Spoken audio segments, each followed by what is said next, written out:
पिंजरा भाग 4। आंखें बंद किए शांति इन्हीं स्मृतियों में गुम थी। उसकी आंखों से चुपचाप आंसू बह रहे थे कि अचानक उसके पति अंदर दाखिल हुए।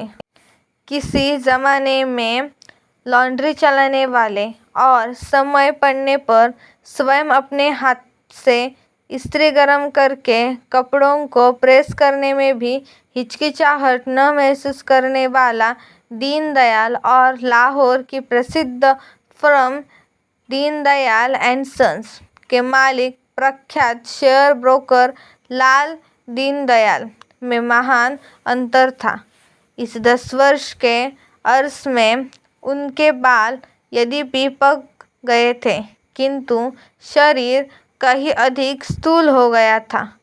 ढीले ढाले और प्राय लॉन्ड्री के मालिक होते हुए भी मैले कपड़े पहनने की जगह अब उन्होंने अत्यंत बढ़िया किस्म का रेशमी सूट पहन रखा था और पांवों में श्वेत रेशमी जुराबें तथा काले सैंडल पहने हुए थे। शांति ने झट रुमाल से आंखें पोंछ लीं।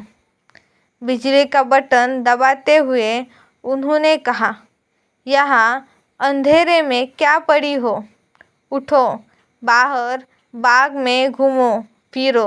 और फिर बोले, इंद्राणी का फोन आया था कि बहन यदि चाहे तो आज सिनेमा देखा जाए।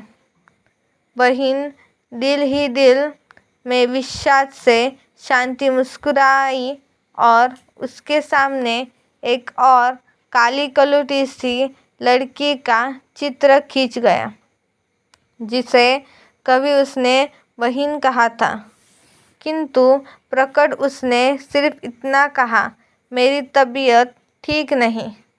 मुंह फुलाए हुए दीनदयाल बाहर चले गए। तब आंखों को फिर एक बार पोंछकर और तनिक स्वस्थ होकर शांति मेज के पास आई और कुर्सी पर बैठ पैर अपनी ओर को खिसका। कलम उठाकर उसने लिखा, बहन गोमती, तुम्हारी बहन अब बड़ी बन गई है, बड़े आदमी की बीवी है। बड़े आदमियों की बीवियां अब उसकी बहनें हैं।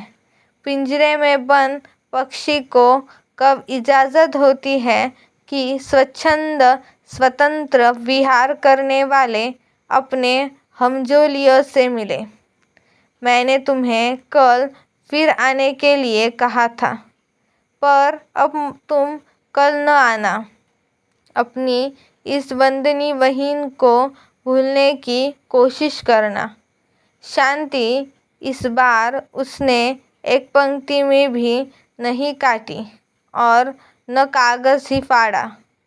हाँ, एक बार लिखते लिखते फिर आंखें भर आने से जो एक दो आंसुओं की बूंदें पत्र पर अनायास ही गिर पड़ी थी, उन्हें उसने प्लास्टिक पेपर से सुखा लिया था। फिर पत्र को लिफाफे में बंद करके उसने नौकर को आवाज़ दी और उसके हाथ में लिफाफा देकर कहा कि महिलाल स्ट्रीट में पुवरियों के मंदिर के पुजारी की लड़की गोमती को दे आए। और फिर समझाते हुए कहा, गोमती कुछ ही दिन हुए अपनी ससुराल से आई है। पत्र लेकर नौकर चला ही था कि शांति ने उसे फिर आवाज़ दी और पत्र उसके हाथ से लेकर फाड़ डाला। फिर धीरे से उसने कहा, तुम गोमती से कहना कि बीवी अचानक आज मायके जा रही है और 2 महीने तक वापस न लौटेगी। यह कहकर वह फिर खिड़की में जा खड़ी हुई और अस्त हो जाने वाले सूरज के स्थान पर ऊपर की ओर बढ़ते हुए अंधेरे को देखने लगी। बात इतनी ही थी कि आज दोपहर को जब वे ब्रिज खेल रहे थे, तब नौकर ने आकर खबर दी थी कि महिलाल स्ट्रीट के पुजारी की लड़की गोमती आई है। तब खेल को बीच में छोड़कर और भूलकर कि उसके पार्टनर राय साहब लाल बिहारीलाल है, वह भाग गई थी और उसने गोमती को अपनी भुजाओं में भींच लिया था और फिर वह उसे अपने कमरे में ले गई थी।